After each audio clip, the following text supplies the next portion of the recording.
Alvito Dinova Ginting. Malam hari ini kita akan berbicara tentang seni yang identik dengan keindahan. Tapi pemrakarsa seni atau yang biasa kita sebut seniman tidak selalu hadir untuk menghibur dan memberikan hiburan kepada kita. Kata-kata mereka terkadang bisa menggerakkan kita untuk melakukan sesuatu. Malam hari ini di Alvito kami akan hadirkan seniman-seniman Indonesia dengan kata-kata mereka atau lewat kata-kata mereka bisa mengubah cara pandang kita terhadap sesuatu. Politik, ekonomi, sosial budaya, pemerintahan, parlemen, dan seterusnya. Narasumber pertama saya adalah seorang seniman yang sudah cukup lama berkiprah di musik Indonesia. Kata-katanya sangat kontroversial bagi sebagian orang. Dia adalah Ahmad Dhani Prasetyo.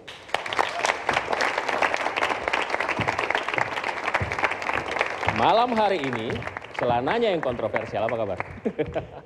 Tapi ini memang sudah style Anda ya? Ada filosofi di balik itu? Nggak ada sih, waktu saya nonton Alvito, Saya nggak pernah pakai celana sependek ini. Dan Nggak. silakan duduk, silakan duduk. Boleh tepuk tangan sekali lagi untuk Dhani. Waktu saya nonton Alvito, Nah. itu looks-nya nggak kelihatan kaki. Jadi saya pikir kan nggak kelihatan kaki. Tapi nggak apa-apa lah, itu kan ciri khas Anda. Bukan, Tapi- bukan ciri khas sebenarnya.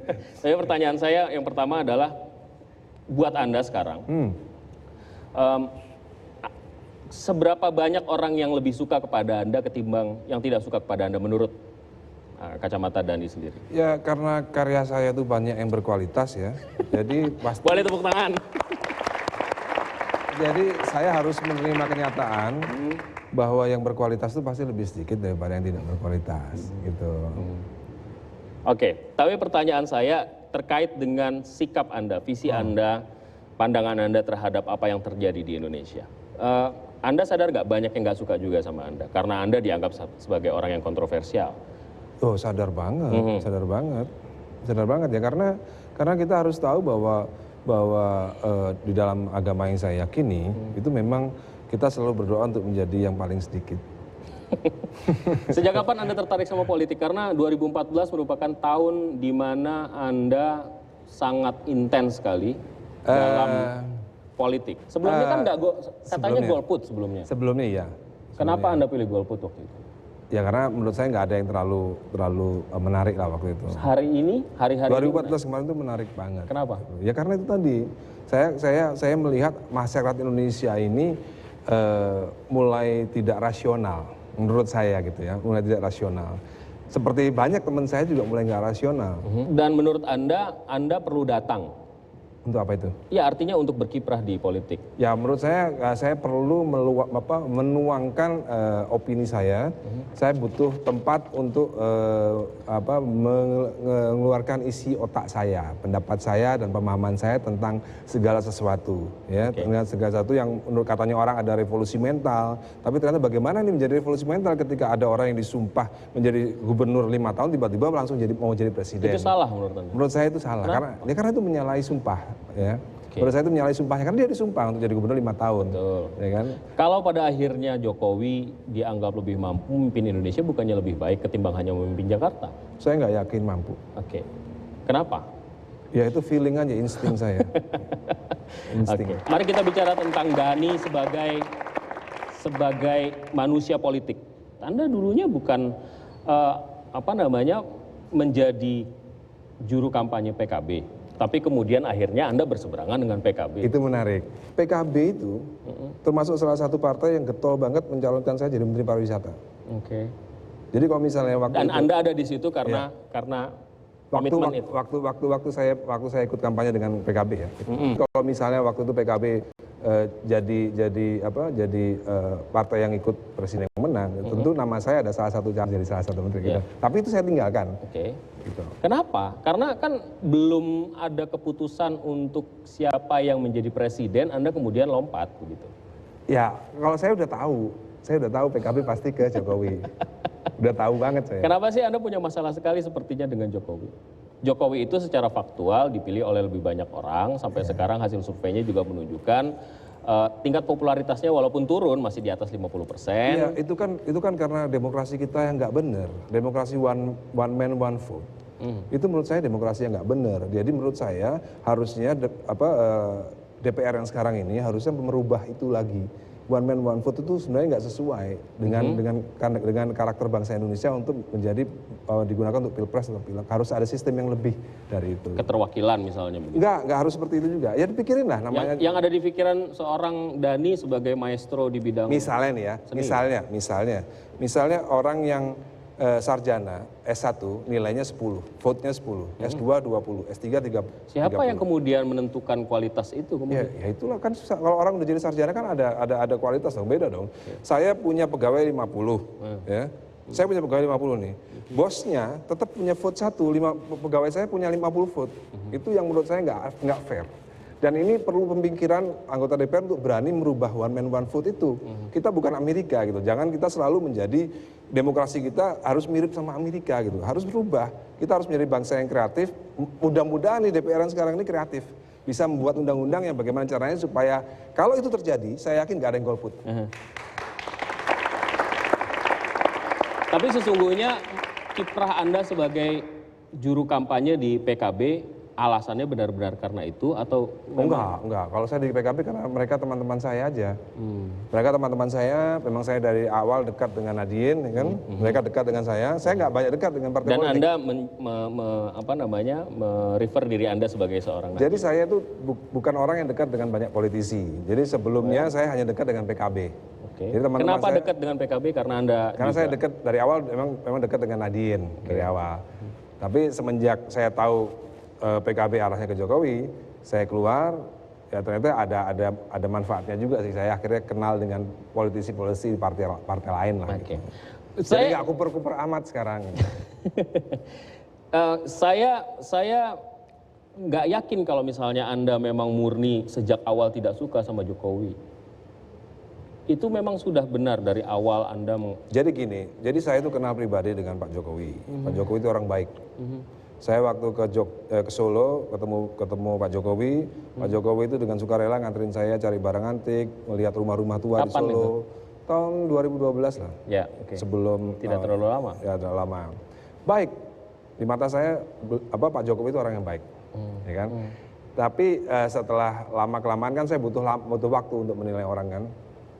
Begitu tiba-tiba Pak Jokowi menerima tawaran sebagai capres, itu saya mulai luntur. Bagaimana hubungan Anda dengan PKB sekarang?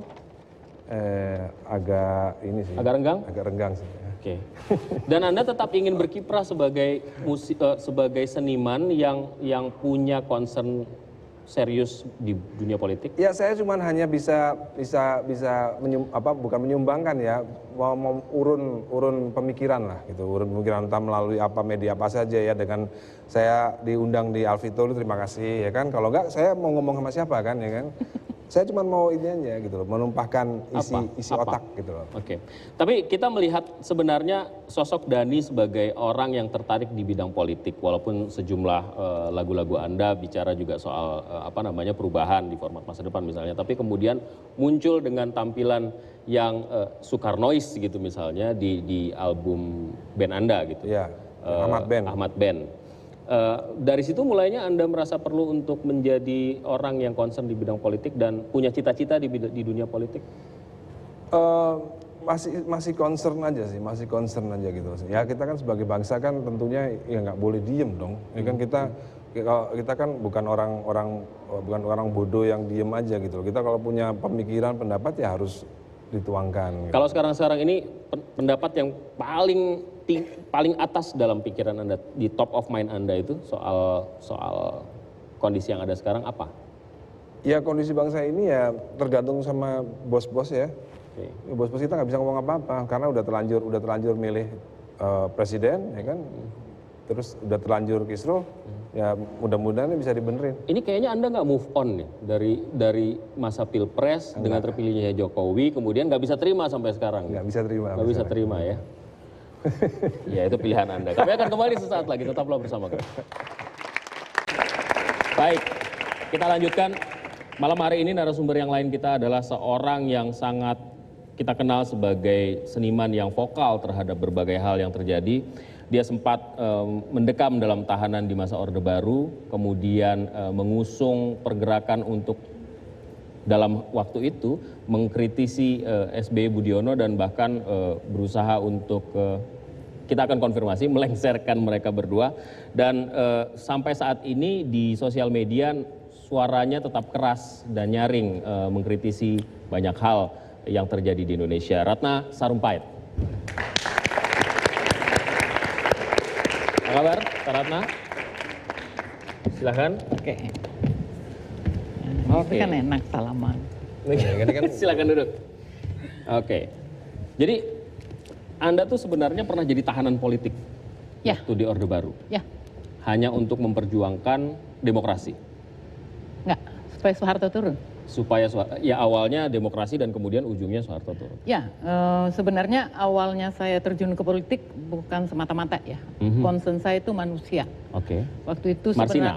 Marsina, ya. Jadi saya sebenarnya mempersoalkan Marsina dan Pak Harto terganggu atau rezim terganggu, dan saya diudak-udak kemana aja.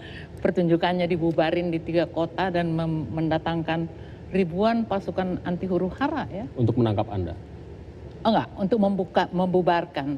Bahwa saya finally ditangkap itu sudah menjelang Soeharto kembali diangkat ya. Jadi ada sidang MPR. Dan Pak Harto meminta supaya tidak boleh ada orang berkumpul lebih dari 5 orang. Oke.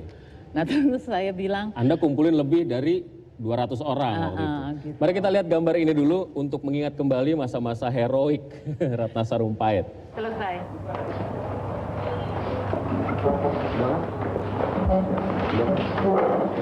Tolong ya. Selamat siang Ibu. Selamat siang. Selamat siang. Kita mau pulang. Udah. Ayo. Keluarkan surat perintah. Sama saya. Kamu siapa ini? Ini saya ini aja. Ini adik saya. Ini kakak saya.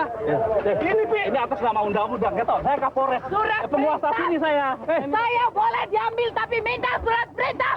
Ayo dulu. Ajar kamu bentak-bentak saya ya. Maka ikut dulu pakai. Bentar. Ini surat perintah saya Bu. Atas nama undang-undang. Ada, lepas, mundur. Saya bilang mundur. Itu Kapolsek tuh. Saya bukan kriminal. Bawa urah. She's not a criminal. I'm not a criminal. I'm asking for the letter. Nanti ikut jangan. Sabar kita. Aduh. Baik, kalau kita bicara Keren banget. itu sesuatu yang harus Anda lakukan waktu itu. Jadi gini ya, kalau ada banyak orang saya lihat aktivis itu bangga benar menjadi tahanan politik. Kalau buat aku sih itu resiko perjuangan gitu loh. Jadi nothing to dibangga-banggakan. Ketika dan Anda juga, dan juga nggak perlu takut gitu. Kalau aku memang sampai pada tahap itu saya sudah sampai di titik aku tidak takut pada siapapun kecuali pada Allah. Itu udah di titik itu. Tapi Anda sadar bahwa kondisi waktu itu memastikan Anda akan berada di balik jeruji besi ketika Anda melakukan hal-hal yang Anda lakukan, mengumpulkan orang, demonstrasi, menentang penguasa dan seterusnya. Sebenarnya setahun sebelumnya kan aku udah ditangkap juga gara-gara bawa keranda. Ya. Keranda 24 jam tapi ya waktu ya itu. itu 24 jam ya. Jadi Kenapa sih nggak kapok? karena aku nggak menganggap ada yang salah dari apa yang aku lakukan. Aku mempersoalkan sesuatu yang menurut aku harus aku persoalkan, so what gitu loh. Dan satu hal yang mungkin harus dicamkan juga, aku tidak pernah benci pada orang. Aku tidak benci pada pribadi Pak Harto. Tapi sistem yang dibangun waktu itu sudah terlalu otoriter. Begitu juga Anda tidak benci dengan Pak SBY dan Pak Budiono, di mana Anda kemudian menjadi penggerak utama MKRI waktu itu, Majelis Kedaulatan Republik Indonesia, yang targetnya menggulingkan SBY Ya kan Budiono. aku menggulingkan mereka sebagai institusi yang diangkat dan menurut aku nggak melindungi bangsa ini. Jadi bukan pribadinya SBY atau Budiono. Mereka barangkali orang-orang baik, tetapi di dalam sistem atau ketika mereka diangkat jadi institusi, mereka nggak berfungsi. Turun aja, so what gitu loh, jangan dianggap pribadi gitu. Sekarang ada Jokowi JK yang kemudian juga Anda kritisi dengan sangat keras. Sebelumnya Anda memberikan dukungan kepada Jokowi sebagai gubernur. Dani juga seperti itu sebelumnya. Iya, malah ikut ada di Mari kita lihat deklarasi. gambar ini menarik gambar ini. Pemimpin berkarakter dan beretika untuk Indonesia baru. Dan di dalamnya banyak sekali catatan, termasuk yang paling menarik untuk kita kutip adalah, aku bangga ketika Jokowi akhirnya terpilih jadi gubernur DKI, mataku dan mata anak-anakku berkaca-kaca menyaksikan dia mengucapkan sumpah saat dilantik, terharu mendengarnya bersumpah, dan seterusnya, hingga akhirnya Anda mengatakan, di mataku Jokowi tidak hanya tak beretika tapi sekaligus tanpa karakter, dan orang yang tak berkarakter bukan pilihan tepat buat Indonesia. Artinya ketika dia jadi gubernur fine, tapi ketika jadi presiden Anda mempermasalahkan itu. Aku bahkan untuk jadi gubernur aja aku jadi ragu kan. Waktu itu? Waktu itu karena memang aku jadi introspeksi. Kenapa aku dukung Jokowi? Aku dukung Jokowi itu sebenarnya ada situasi politik yang dibangun seolah-olah diagamakan, ada perlawan politisasi agama. Dan itu aku keberatan. Agama aku itu tidak boleh dipakai untuk alat-alat yang kepentingan politik gitu. Dan itu yang aku berseberangan dan itu yang aku persoalkan betul. Dan dari situ memang aku jadi kayak terkesan sangat mendukung Jokowi, atau jangan-jangan dengan di luar kesadaran aku mendukung Jokowi gitu. Kita lihat juga bagaimana seorang Dhani malah mesra gini. Dalam tanda kutip hangat bersahabat bersama Pak Jokowi sebenarnya. Awalnya kemudian Anda sangat resisten sekali terhadap seorang Jokowi. Itu tadi kan seperti yang saya bilang tadi, saya mendukung Jokowi untuk jadi gubernur Jakarta. Oke. Twitter atau media sosial merupakan salah satu wahana yang bisa dipakai oleh seniman-seniman kita berdua ini untuk menyuarakan aspirasinya. Dhani Ahmad Prasetyo menyampaikan aspirasinya terkait dengan KPK Polri. KPK dan Polri tidak boleh berdamai dalam urusan BG dan BW, tetapi sebagai sesama institusi negara mereka harus selalu berdamai. Maksudnya apa itu? Ya, maksudnya proses hukum jalan terus. Harus terang bener ya. Yang salah ini siapa sebenarnya? Yang salah ini yang di mana gitu. Karena bagaimana tanggapannya? Kita ini lagi dibentur-benturkan untuk berseberangan satu sama lain, dan Kapolri dibentur dengan ini, dan seperti kata Dhani, hanya presiden yang bisa Ini Twitter Anda tuh. Jadi apakah Presiden RI Joko Widodo sudah buka pendaftaran calon Kapolri baru atau masih bingung terus? Ini diposting tanggal 30 Januari 2015. Ini dalam fase di mana kemudian masih simpang siur soal. Enggak, ini sebenarnya setelah tim 9 mengatakan jangan pilih BG. Tapi aku lihat dia masih linglung. Keputusan kan belum diambil. Ya enggak dong. lu udah pilih tim 9, ya udah. Ya itu gunanya tim itu. Mari kita bicara tentang background. Background Anda keduanya sebelumnya memberikan dukungan kepada Jokowi. Sebagai gubernur. Ya apapun lah. Tapi kemudian switching. Orang kemudian bisa saja menuduh something went wrong. Dari ekspektasi Anda. Nggak kebagian jabatan gitu. Whatever, apapun. Kan dalam sejarah kami nggak pernah dan duduk dalam jabatan lalu lagi menunggu-nunggu jabatan. Justru kalau saya ikut PKB mungkin saya udah jadi menteri sekarang. Loh, serius. Serius. Betul. Tapi itu bukan karena proyek Anda pindah haluan? Enggak. Salah satu lagi petinggi TNI yang juga nawarin saya sama jabatan yang sama kalau saya dukung Jokowi.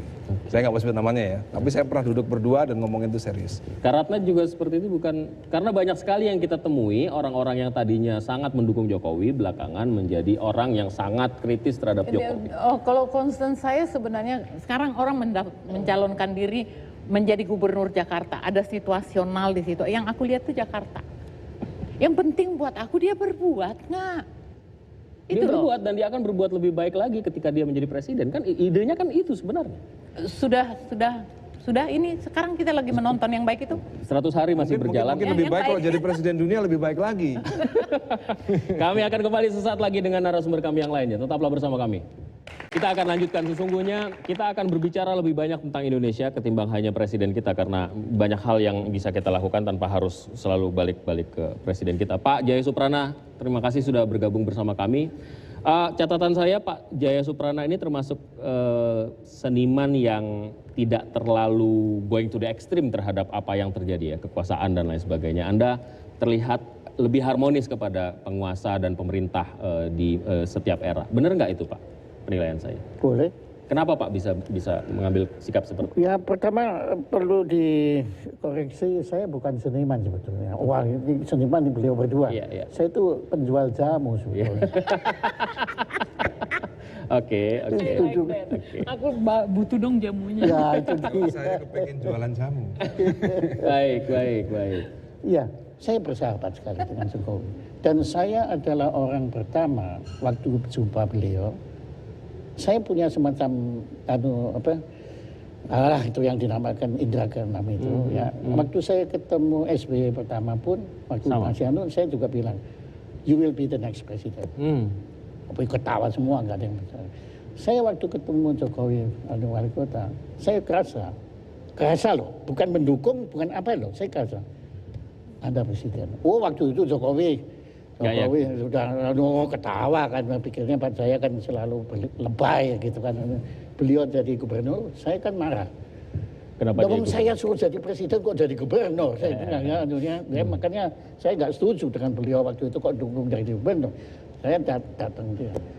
Anda gimana sih kok jadi presiden? Loh, Pak saya nggak setuju. Enggak, saya nggak setuju. Loh, kan saya bilang kamu presiden, jadi kamu gubernur, saya bilang. Loh, tapi kan gubernur ini kan saya jadi gubernur. Kamu kenapa kok jadi gubernur? Tapi kamu kan mau kan masih jadi presiden, kamu saya kan malu kalau ramalan saya nggak terkabul kan. Ya kemudian bilang, oh itu tapi tergantung Mbak Mega. Beliau ini memang seorang Jawa yang menganut paham kesetiaan Jawa. Nah, makanya di sini saya waktu itu setelah beliau dilantik, saya datang ke Jokowi. Mau dilantik, waktu diumumkan di kebagusan saya ingat. Kemudian saya ajak beliau ke tempat yang agak terpencil gitu untuk bisa ngomong. Mas, saya menyesal loh. Saya itu meramal bahwa Anda jadi presiden. Loh, Pak Jokowi ini gimana sih artinya? Gini, saya nggak tahu bahwa Anda akan menghadapi suatu masalah yang nggak ketahuan bentuknya apa, jenisnya apa. Ibaratnya teater itu nggak tahu ini komedi apa tragedi atau horror atau apa atau satir atau jangan-jangan juga vaudeville dan lain, nggak tahu. Dan Anda juga nggak tahu musuh Anda siapa. Nah, di sini makanya saya nggak berani ngomong apa-apa karena saya belum ketemu Jokowi lagi tadi. Saya belum tahu. Cuma menurut saya beliau kan masih punya waktu 5 tahun. Ya. Itu kan seperti maraton, Pak. Ibaratnya sekarang ini beliau itu sedang lari maraton baru sampai 100 meter. 100 hari, itu kan istilahnya ya. Itu 100 meter. Oke lah, dalam 100 hari mungkin beliau kelihatan terhuyung-huyung, kejegal-jegal, makanya larinya ke sana, ternyata lari ke sini, itu bisa semua. Tapi menurut saya diamkan dulu, kecuali yang penting-penting, kamu kalau gini ingatkan ke kanan, tapi ingatkan aja, tapi jangan divonis dulu, jangan dihakimi dulu, belum selesai. Kita lihat sampai 5 tahun apa yang terjadi. Oke, baik. Kalau Bapak katakan tidak pernah mengkritisi orang, tidak pernah memperbaiki atau istilahnya meluruskan orang kalau misalnya agak-agak bengkok. Kita tahu pengalaman atau track record Anda sangat dekat dengan presiden lah katakan. Ya, kembali lagi kan akhirnya. Apa yang kemudian Anda lakukan untuk, ya kan setiap orang kan punya penilaian, punya sikap dan pendekatan seperti apa ketimbang misalnya pendekatan yang lebih frontal gitu. Ya, sementara ini saya sudah lama tidak berhasil berjumpa dengan beliau. Karena nggak tahu, mungkin ada pihak-pihak tertentu yang memang mencegah saya jangan sampai berjumpa dengan beliau. Tapi ya saya dikasih kedudukan. Ya itu mungkin dikhawatirkan saya merebut kedudukan orang lain. Padahal saya duduk aja sulit kok. Nah kemudian saya sekarang sementara ini menulis. Tapi kalau Anda baca tulisan saya, kebanyakan saya tidak nyalahkan siapa, tapi saya mencari apa. Mencari siapa yang keliru nggak menyelesaikan masalah. Lebih baik, kita mencari apa sebetulnya itu. Kak Ratna, Anda kan selalu mengkritisi. Kritik merupakan your middle name, kira-kira. Ratna kritik Sarumpait, kira-kira begitulah. Tapi kritik itu orang kan Orang selalu mengidentikan seniman dengan rasa, dengan feeling, dengan sensitivitas, dengan suasana kebatinan.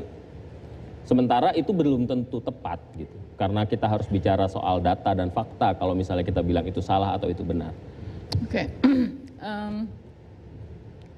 Karya seni saya ya, yang saya ciptakan sendiri itu dimulai dari Marsinah, nyanyian dari bawah tanah. Dan ke sini itu semua karya saya itu hasil penelitian.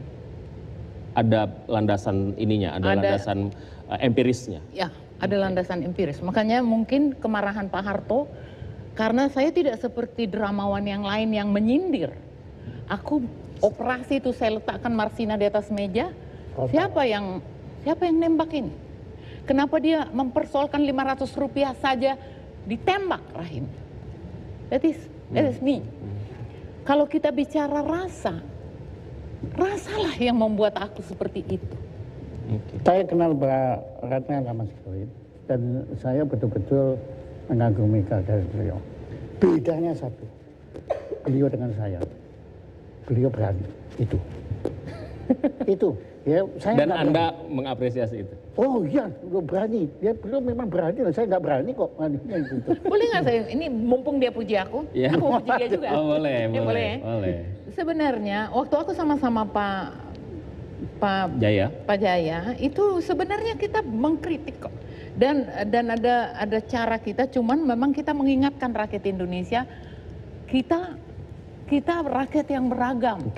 Jangan kita koyak sendiri, jangan kita terganggu dengan upaya orang mengoyak-ngoyak kita. Nah perbedaan aku masih terus di urusan koyak mengoyak itu. Kalau saya tanya kepada Anda dianggap sebagai musisi yang jenius lah buat sebagian orang, terutama Anda sudah klaim itu sendiri dari awal pembicaraan kita.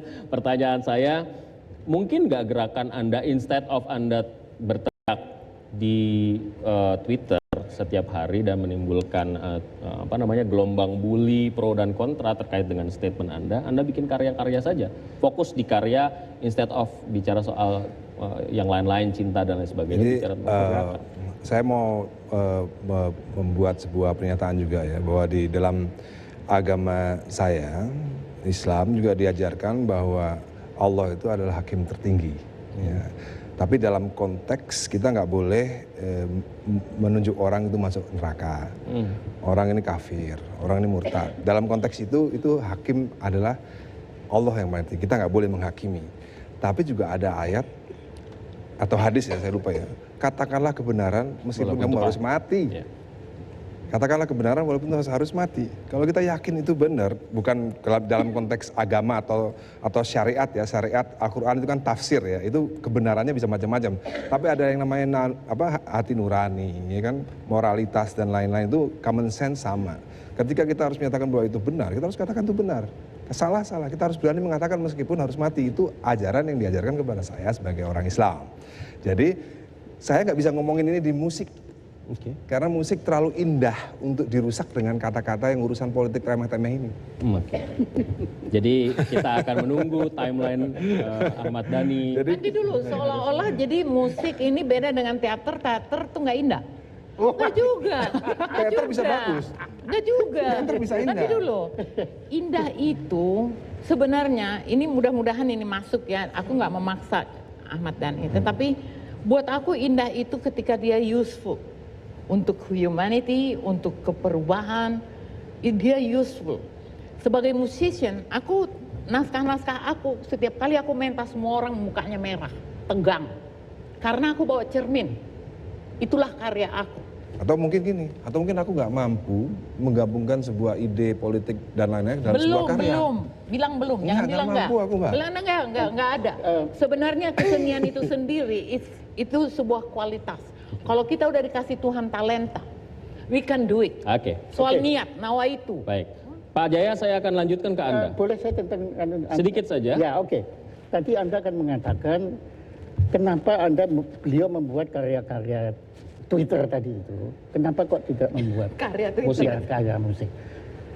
Menurut saya karya Tulisan di Twitter Twitter. beliau itu karya juga, Pak. Oke. Nggak bisa itu ya. Mengenai orang nggak senang itu kan selera.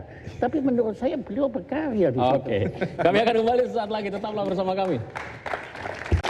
Pak Jaya, kalau Ahmad Dhani sama Ratna Sarumpait dikasih rekor muri, itu layaknya apa?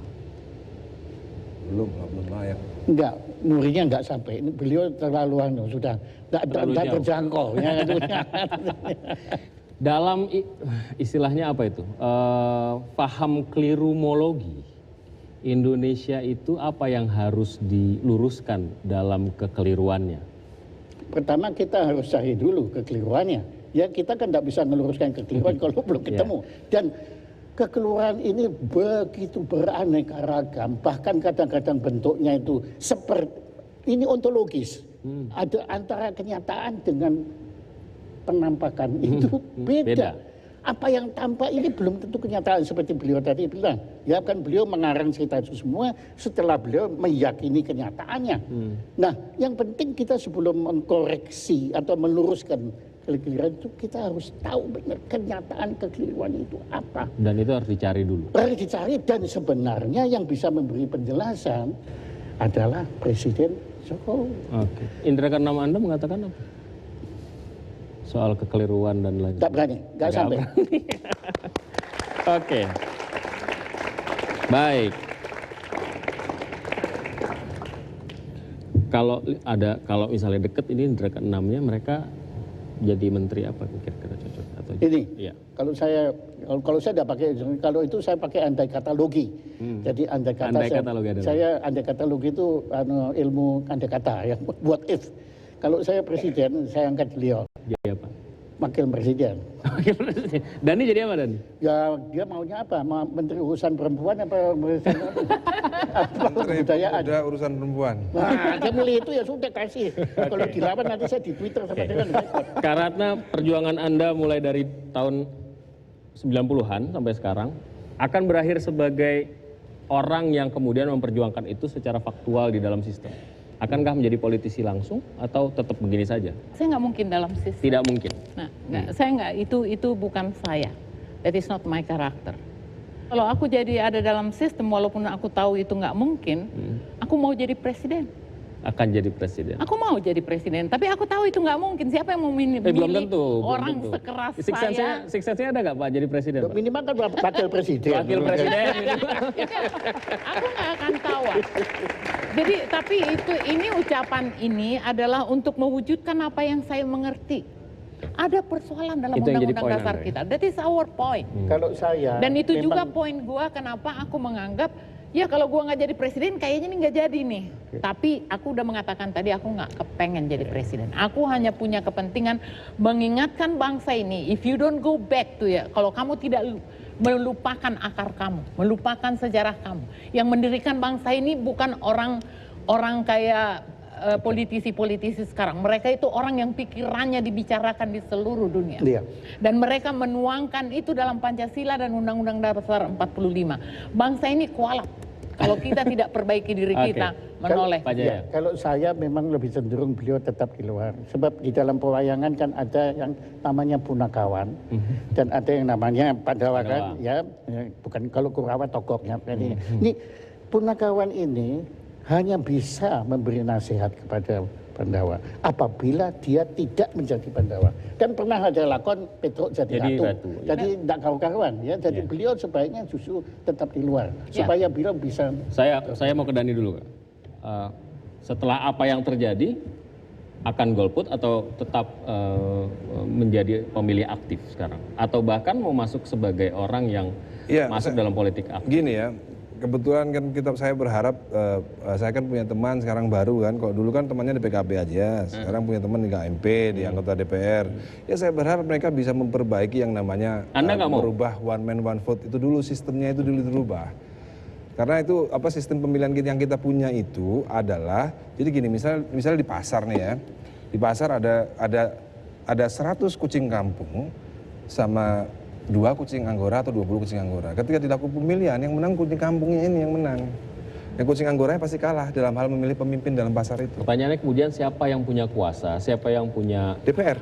hak untuk menentukan Anda punya 10. DPR bisa menentukan itu. Bisa mereka bisa MPR DPR bisa duduk bareng untuk merumuskan bagaimana sistem one man vote ini sudah nggak Dan ini benar akan lagi. berlaku pertama kali di Indonesia, di dunia. Kenapa tidak? Kita bisa menciptakan itu. Sebenarnya perwakilan kan kita udah punya. Mau tidak murni perwakilan atau tidak terserah ya. Tetapi seperti saya katakan tadi, lembaga MPR itu lah yang membuat sekarang ketika lembaga MPR tidak ada fungsi, lah yang membuat Bukan gini, Mbak. Jokowi nggak ada yang kontrol, kasihan nggak ada yang melindungi nih Jokowi. Kalau aku gini, Mbak. Kalau aku gini, saya berharap ketika ada apresiasi terhadap mereka yang sarjana, mereka yang S2, S3, itu saya berharap semua warga Indonesia ini ikut dalam pemilihan umum. Itu intinya tuh seperti itu. Ya, jadi kan? dikasih harga lah. Aku Tidak one man one vote. Itu enggak orang yang akhirnya jadi golput akhirnya karena dinilai satu doang. Pokoknya aku minta tolong ya pada saudara-saudara yang duduk di DPR, di Nanti aku ngomong. MPR, ingat ya, ingat. Copot itu semua undang-undang yang mendukung asing dan menjajah kita. Kita boleh menerima asing untuk investasi. Tapi membiarkan asing mendominasi ekonomi kita itu adalah penjajahan. Oke. Kalau presidennya punya karakter yang kuat, tentunya bangsanya juga punya karakter yang kuat, itu aja. Baik, Dani, satu kata. Satu lagi sebentar. Oke. Ini nih, ada yang mengganggu nih ya. Langsung umum bebas rahasia. Itu rahasianya harus dihilangin. Jadi terbuka. Jadi kalau misalnya kita mau sistem pemilihan yang benar, kita bisa online kok. Jadi kita bisa tahu siapa milih apa. Jadi udah nggak mungkin ada pertimpuan lagi. Iya. Rahasia ini celah untuk penipuan. Oke. Satu kata untuk Indonesia. Ya sistemnya itu kita. Nah, dia udah mulai deket gue. Iya. Sistem. Kalau kita sistemnya udah benar, kita pasti dapat presiden yang benar. Udah itu aja. Oke. Sistem. Karatna, satu kata untuk Indonesia. Kembali ke Undang-Undang Dasar 45. Oke, itu lebih dari satu kata, tidak apa-apa. Pak Jaya? Akhlak. Akhlak. Baiklah, inilah akhir dari Alvito. Kita akan jumpa minggu depan. Anda sudah mendengarkan suara-suara di tempat ini dan kita akan perdengarkan suara-suara lainnya minggu depan. Sampai